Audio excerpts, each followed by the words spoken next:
जय हिंद दोस्तों। आज हम बात करने वाले हैं हिंदी व्याकरण के अंतर्गत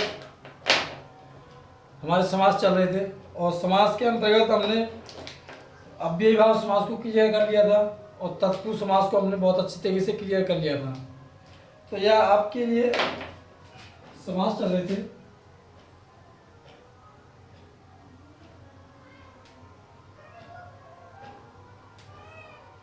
समास में जब अव्ययी भाव समास क्लियर करके हमने तत्पुरुष समास को क्लियर किया था तो उसके बाद समास आता है आपका कर्मधारय समास। तो आज हम पढ़ेंगे कर्मधारय समास और द्विगु समास। तो सबसे पहले कर्मधारय समास पढ़ लेते हैं।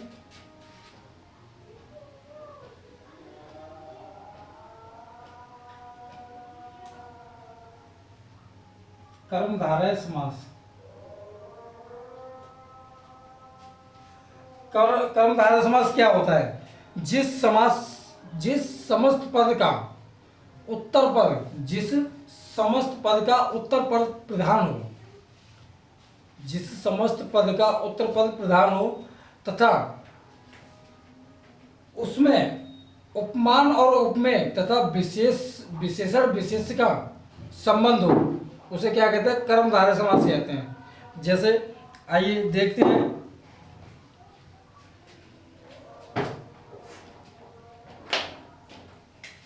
जिस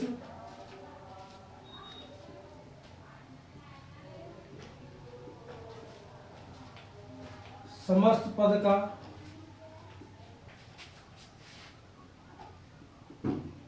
उत्तर पद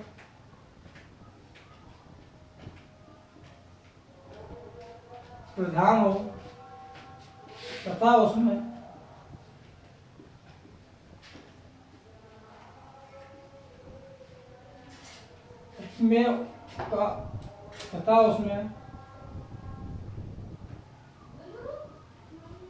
विशेषण विशेष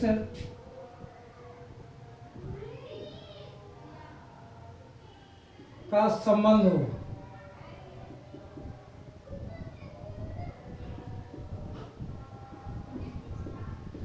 उसे कर्मधारय समास कहते हैं। क्या कहते हैं? कर्मधारय समास।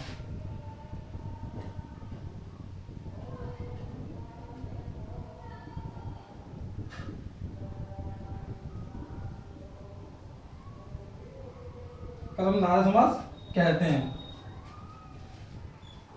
तो इसका एग्जाम्पल देख लेते हैं। इसका एग्जाम्पल क्या होगा? एग्जाम्पल देख लेते हैं। इसका एग्जाम्पल आपका होगा चरण कमल। चरण कमल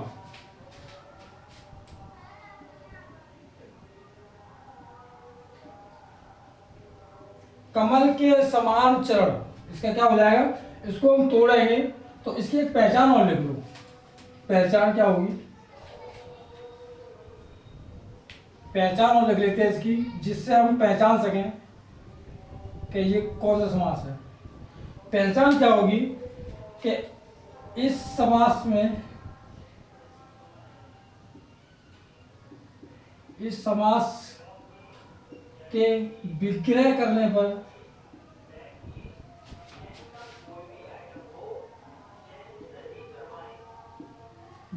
इस समास का जब विग्रह करेंगे तो बीच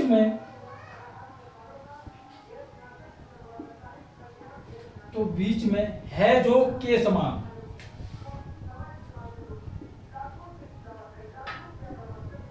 है जो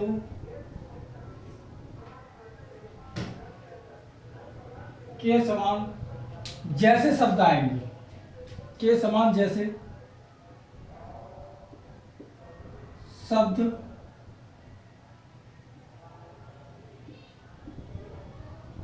अवश्य आएंगे। तो एक बार इसे देख लेते हैं अच्छे से। कर्मधारय समास क्या होता है? जिस समस्त पद का उत्तर पद प्रधान हो तथा विशेषण विशेष संबंध रखता हो, विशेषण विशेष का संबंध हो, उसे क्या कहते हैं? कर्मधारय समास कहते हैं। क्या कहते हैं? कर्मधारय समास कहते हैं।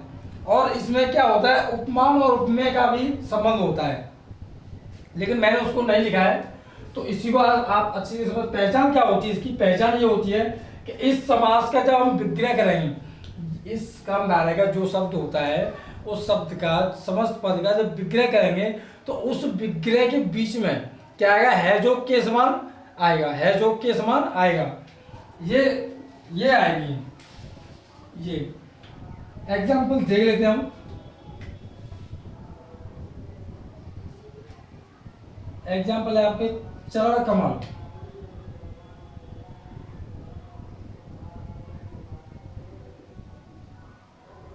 जब इसका विग्रह करेंगे तो इन दो शब्दों में से कोई एक आएगा, इन दो शब्दों में से कोई एक आएगा। जैसे चरण कमल, कमल के समान चरण, कमल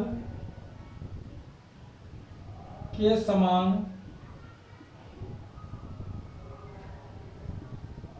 चरण।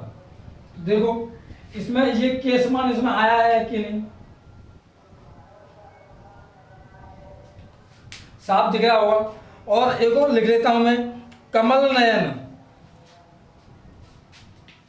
कमल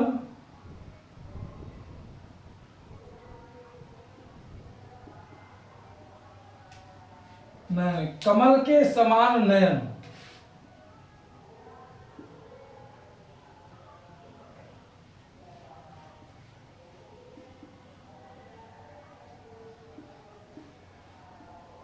कमल के समान नयन।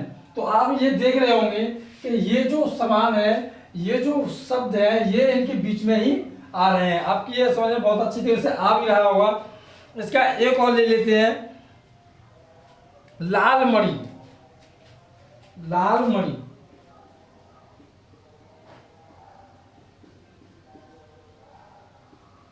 लाल है जो मणि,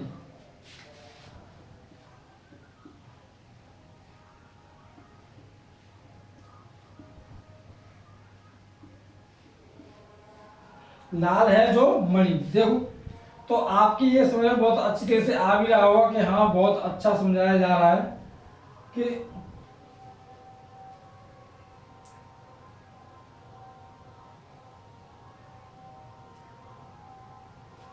तो कर्मधारय समास आपके समझ में बहुत अच्छी तरह से आ भी गया होगा। कर्मधारय समास किसे कहते हैं कि जिस समस्त पद का उत्तर पद प्रधान हो तथा उसमें विशेषण विशेष का संबंध हो उसे कर्मधारय समास कहते हैं।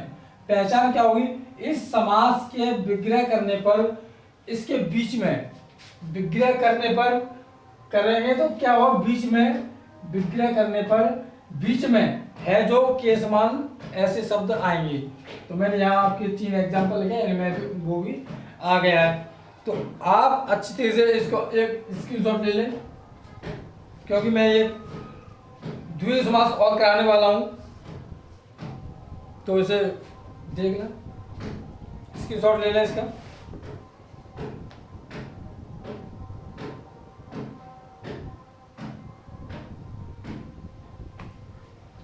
स्क्रीनशॉट आपने ले लिया होगा।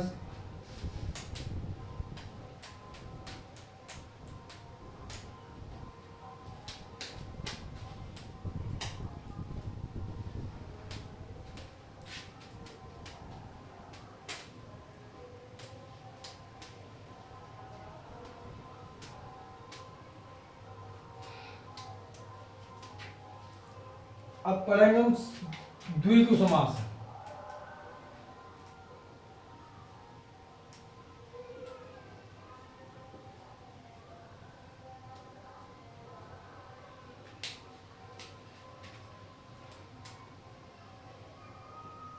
जिस समास का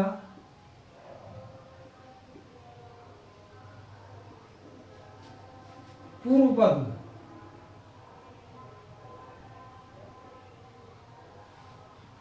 क्या हो, संख्यावाची हो। क्या हो, पूर्व पद यानी पहला पद संख्यावाची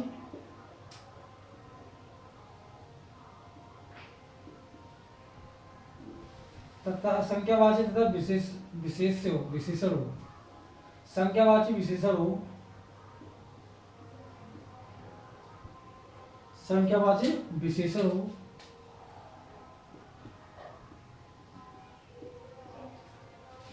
उसे द्विगु समास कहते हैं।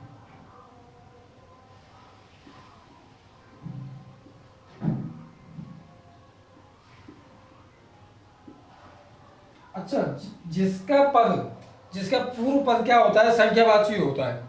जिसका पूर्व पद क्या होता है, संख्यावाची होता है, तो वो क्या होता है, द्विगु समास होता है। तो इसकी एक पहचान होती है। पहचान क्या है, पहचान तो यही होगी कि संख्यावाची होना चाहिए, पूर्व पद क्या होना चाहिए, संख्यावाची होना चाहिए। इसमें क्या होता है, जैसे कि इसका वो एग्जांपल देख लेते हैं। इसकी एग्जाम्पल क्या होगा इसका, सबसे पहला सप्त सिंधु, 7 सिंधुओं का समूह, सप्त सिंधु।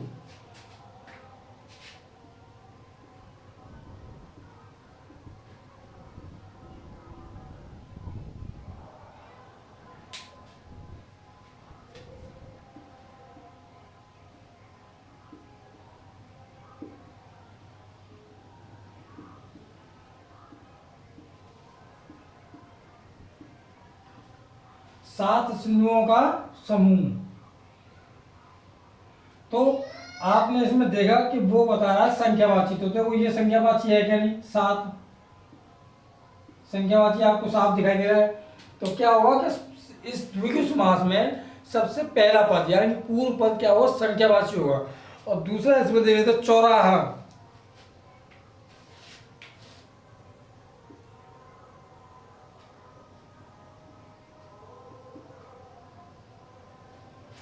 चार राहों का समूह,